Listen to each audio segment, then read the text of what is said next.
जय हिंद साथियों, अफेंडो परिवार में आप सभी बच्चों का स्वागत है।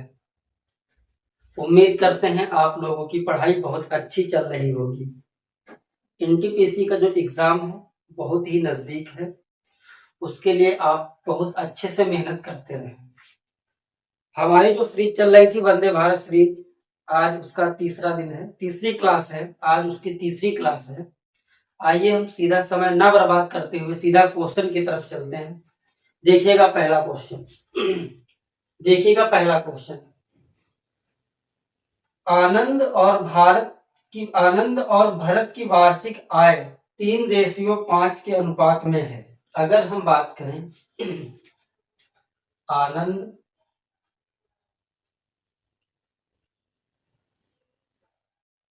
और भरत, अगर हम आय की बात करें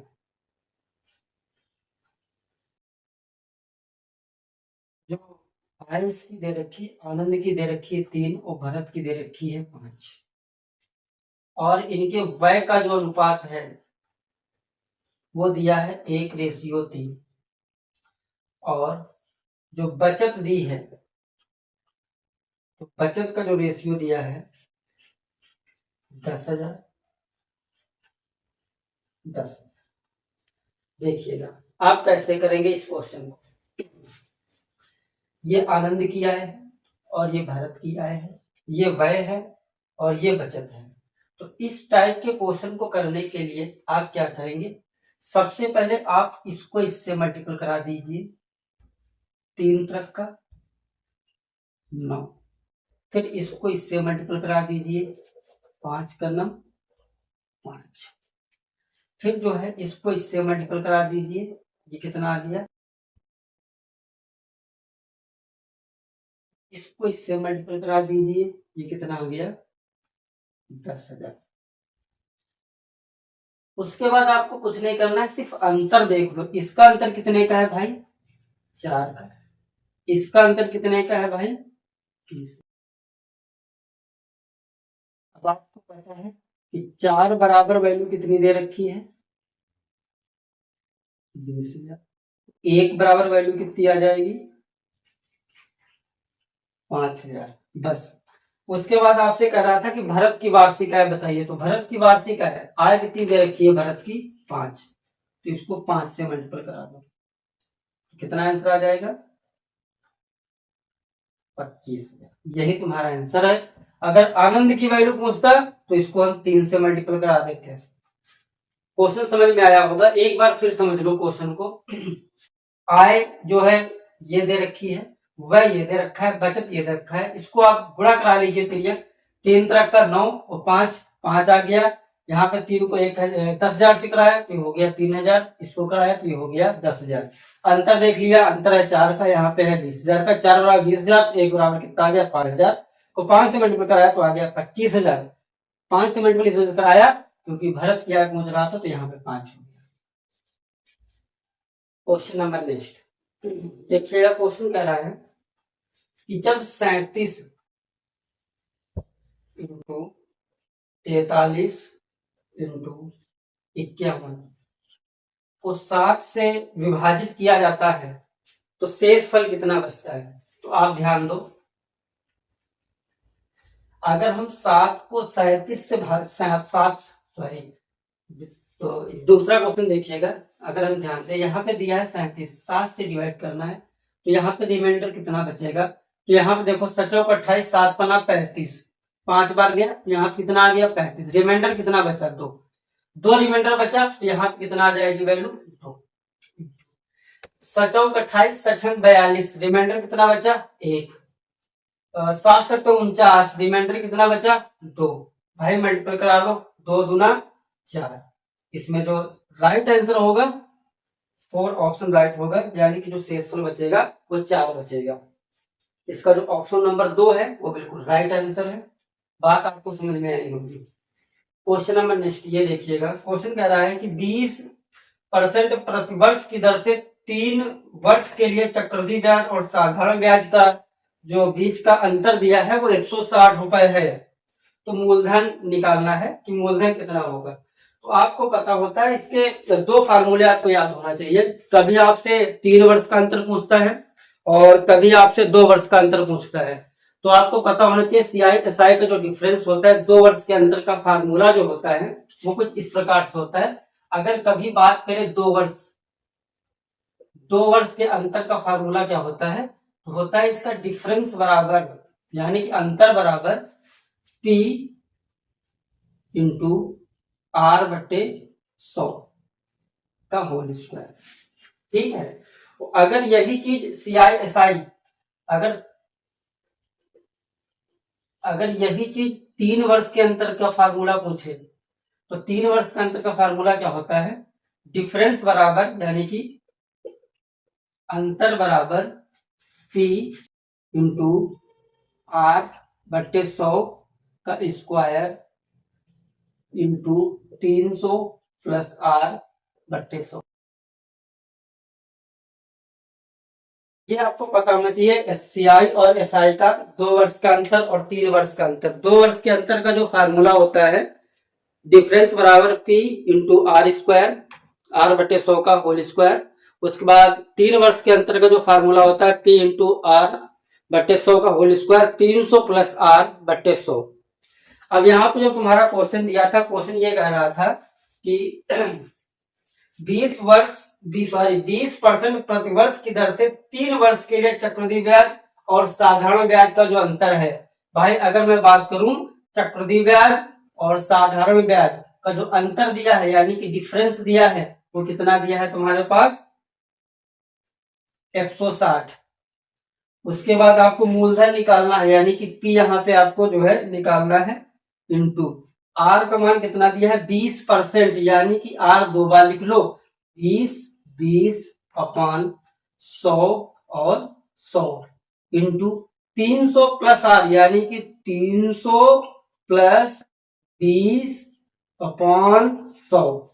ठीक है, उसके बाद यहाँ पे देखिएगा ये कितना हो गया 160 और यहाँ पे देखो काट लो ये जीरो से ये जीरो, ये जीरो से ये जीरो खत्म। तो यहाँ पे कितना हो गया P इंटू 2 दूना 4/100 इंटू 320/100।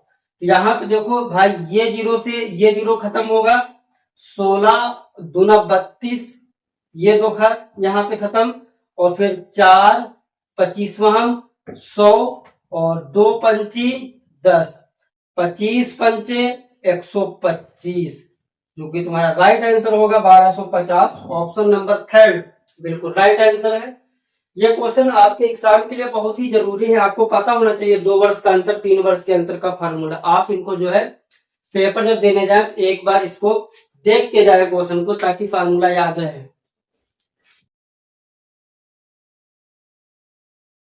आइए आगे चलते हैं क्वेश्चन पर। ये देखिए एक शानदार क्वेश्चन तुम्हारे पेपर में कई बार पूछा हुआ क्वेश्चन है और ये क्लास जो है मोस्ट इम्पॉर्टेंट है। जैसे कि आप लोग जानते हैं आपको क्वेश्चन के लेवल से देख के पता चल रहा होगा। यहाँ पे ये जो क्वेश्चन है ना तो ज्यादा बहुत ज्यादा कठिन है और ना ही तो बहुत ज्यादा सरल है। ये क्वेश्चन जैसा एग्जाम में क्वेश्चन आते हैं उसके अनुसार जो है क्वेश्चन आपको कराया जा रहा है ताकि आपको जो एग्जाम देने जाओ तो आपको ये लगे कि हाँ मैंने ऐसा कुछ पहले से पढ़ रखा है, ताकि आपको एग्जाम हॉल में मैथ से रिलेटेड कोई समस्या ना हो। देखिएगा क्वेश्चन नंबर नेक्स्ट क्वेश्चन कह रहा है कि एक नमूनों आंकड़ों के लिए जो माध्य दिया है वो 60 दिया है। भाई जो माध्य दिया है वो कितना दिया है 60। उसके बाद माध्यक जो दिया है वो तुम्हारे पास दिया है कितना 48। तो पूछ रहा है कि बंटन के लिए बहुलक का मान क्या होगा। तो बच्चा आपको पता होगा बहुलक का जो फार्मूला होता है ये आपको याद करके जाना है। भाई बहुलक बराबर होता है 3 माध्यक माइनस 2 माध्य। ठीक है, आप यहाँ पे देखो 3 माध्यक का मान कितना दिया है भाई 48, 2 माध्य का मान कितना दिया है 60। आप इसका मल्टीपल कराएं 8 3 24 के 4 हासिल लगे 2 4 3 12 12 2 24। सॉरी गलत, यहाँ पे देखिए एक मिनट 8 3 24 के 4 हासिल लगे 2 12 4 तिया 12, 12 2 14, 144 और 60 दूनी कितना होता है 120। 144 और 120 को आप घटाएंगे तो यहाँ कितना बचेगा भाई मेरे 24। इसका जो राइट आंसर होगा वो कितना होगा 24। आइए आगे देखते हैं क्वेश्चन को। ये देखिए क्वेश्चन तुम्हारे पास दिया है। क्वेश्चन कह रहा है कि x माइनस 1/x बराबर वैल्यू दे रखी है 3। तो देन तो तुमसे पूछ रहा है भाई बताइए कि x क्यूब माइनस 1/x³ का मान क्या होगा, यही दिया है क्वेश्चन। तो ऐसे क्वेश्चनों में आपको कुछ नहीं करना है कि अगर आपको जो है दोनों पक्षों का क्यूब करने पर स्क्वायर करने पर आप इसमें सिर्फ इतना याद रखें कि x माइनस 1/x बराबर कितना दिया है 3 और तुमसे पूछ रहा है x³ माइनस 1/x³। तो भाई अगर ऐसा क्वेश्चन है क्यूब के वैल्यू में है तो यहाँ पे देखो माइनस दिया है तो इसका जो वैल्यू इसका जो फार्मूला होता है AQ प्लस 3A। बस आप इतना याद रखें। अगर यहाँ पे माइनस है तो यहाँ पे फार्मूले में क्या होगा प्लस।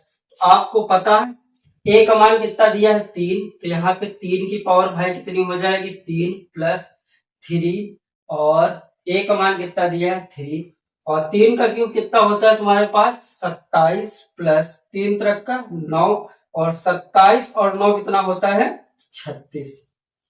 ये चीज आपको अच्छे से पता होनी चाहिए।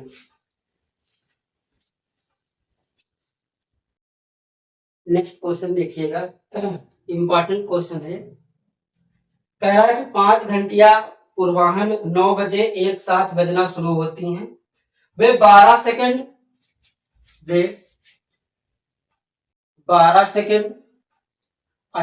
सेकंड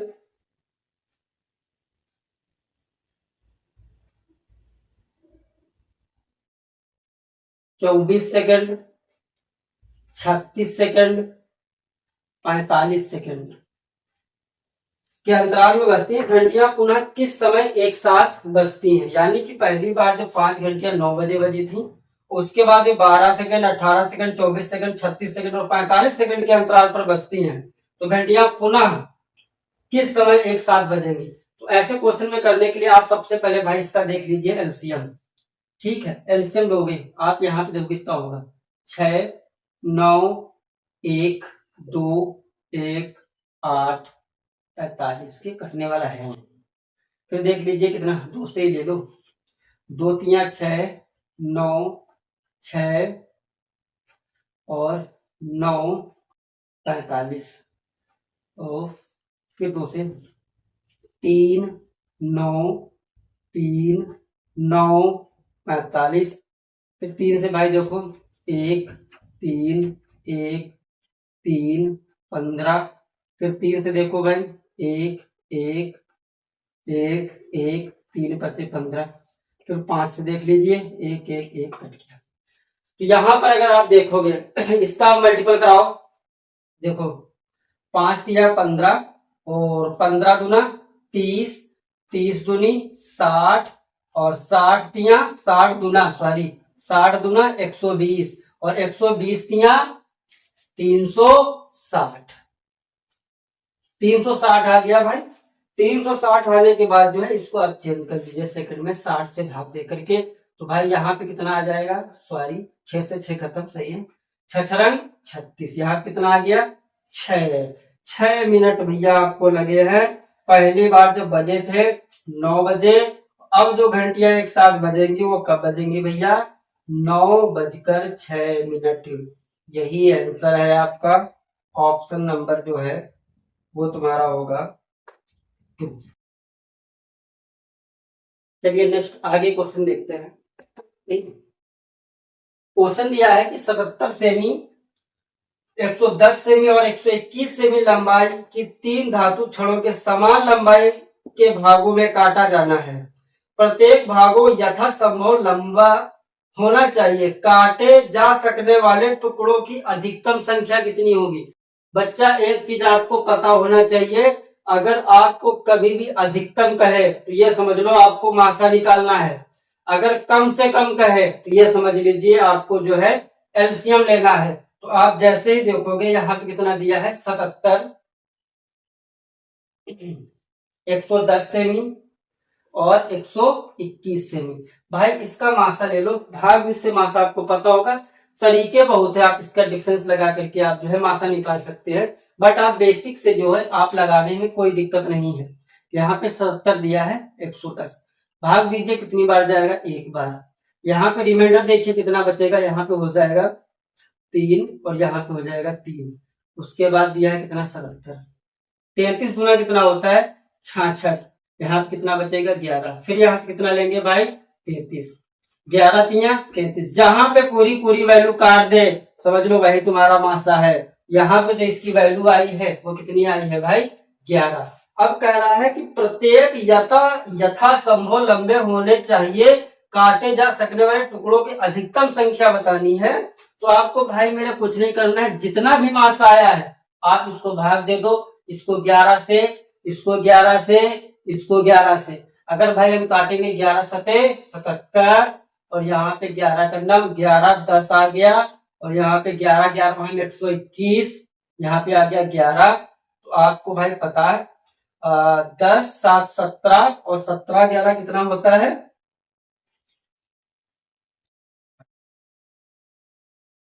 बताओ कोई समस्या है क्वेश्चन को करने में? इंपॉर्टेंट क्वेश्चन है भाई, ध्यान से समझे क्वेश्चनों को। अगर किसी बच्चों को किसी प्रकार का कोई डाउट रहता है तो कमेंट बॉक्स में जरूर लिखा करे भाई, समझ रहे हो ना। जैसे कि आप लोग जानते हैं क्लास कोई आम क्लास नहीं है कि आप पढ़ा बस छोड़ दिया, आपको समझना पड़ेगा चीजों को। नेक्स्ट क्वेश्चन देखिएगा, क्वेश्चन दिया है कि एक छात्र ने गलती से एक संख्या को 5/2 के बजाय 2/5 से गुणा कर दिया। भाई देखो एक छात्र, वो छात्र जो है इतना बेवकूफ था कि एक संख्या को 5/2 के बजाय, यानी कि इसको भाई जो है गुणा करना चाहिए था 5/2 से, बट उसने कर क्या दिया, उसने गुणा कर दिया 2/5 से। ठीक, तो पूछ रहा है कि गणना में हुई प्रतिशत त्रुटि ज्ञात कीजिए। तो भाई आपको पता है ऐसे क्वेश्चन को करने के लिए आप भाई कुछ ना करो, सबसे पहले आप नीचे वाली संख्या जो दे रखी है 2 और 5, इसका भाई एलसीएम ले लो। 2 और 5 का एलसीएम कितना होगा भाई, 10। यहाँ 10 से मल्टीप्लाई कराओ, यहाँ 10 से मल्टीप्लाई कराओ, चीजों को आप समझे ध्यान से। तो यहाँ पे अगर आप काटोगे 2 पंची 10, तो यहाँ पे कितना आ जाएगा 25, और यहाँ पे देखो 5 दूनी 10, तो यहाँ पे कितना आ जाएगा। बताओ इतनी बात समझ में आएगी नहीं है? अगर कोई छात्र सही के बजाय यानी कि लिखना चाहिए था उसको 5/2, लिख दिया उसने 2/5। अगर ऐसा है तो आप दोनों नीचे वाले जो होता है इसका आप ले लो क्या, एलसीएम। एलसीएम आएगा 10, 2 पंची 10, 5 25 और 5 दूनी 10, 2 दूना 4। बस भाई आपको कुछ नहीं करना है, इसका अंतर देखिए कितना होता है दोस्त। तो इसका जो अंतर है वो तुम्हारे पास कितना दिया है, 21, हमेशा वैल्यू बढ़ी। यहाँ कितना दिया है 25 परसेंटेज में दिया, तो यहाँ कितना हो जाएगा 100।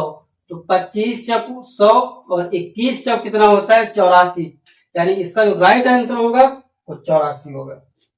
नेक्स्ट ये देखिए अगला क्वेश्चन कह रहा है कि यदि एक भिन्न के अंश में 80% की वृद्धि हो। सबसे पहली बात तो भाई आपको ये पता होना चाहिए, जैसे ये लिखा हो x और ये लिखा हो y, तो भाई ये तुम्हारा क्या होता है, अंश, और ये भाई तुम्हारा क्या होता है, ठीक है। अब क्वेश्चन का यदि किसी भिन्न के अंश में 80% की वृद्धि कर दी जाए। भाई अगर परसेंटेज में बात करें कोई भी चीज होती है वो 100% पर होती है, अंश में उसने 80% की वृद्धि की, यानी कितनी वृद्धि कर दी 180। उसके बाद हर में उसने 120% की वृद्धि की, यानी कि 100 होता ही है परसेंटेज में, 120 की वृद्धि कर दी, यहाँ पे कितना हो गया 220। तो इसका जो परिणामी भिन्न है, इसका जो परिणामी भिन्न है वो 7/22 बना। तो पूछ रहा है मूल भिन्न क्या होगी। बस भाई आपको कुछ नहीं करना, ये 0 से ये 0 खत्म, यहाँ पे इस 22 से इस 22 से खत्म। इसका जो आंसर आ गया भाई मेरे को कितना आ गया 7/, यही वो मूल भिन्न है, यही आंसर है। चलिए दोस्त, बाकी जो है आपकी अगली क्लास में हम मिलते हैं एक शानदार क्वेश्चनों के साथ। बाकी आपको कैसी लगी मेरी क्लास आप कमेंट बॉक्स में जरूर बताया करें। अगर किसी बच्चों को किसी भी प्रकार का कोई डाउट रहता है तो आप जरूर बताएं, ताकि मुझे आपकी समस्याओं को पता चले कि आपकी समस्याएं क्या है, उसी हिसाब से हम आगे जो है अपनी रणनीति को बताएं। कल की क्लास में हम देखेंगे कि एनटीपीसी को बचे हुए दिनों में कैसे क्रैक करें। बाकी तब तक के लिए अपना ध्यान रखें और आराम से पढ़ाई करते रहें। धन्यवाद।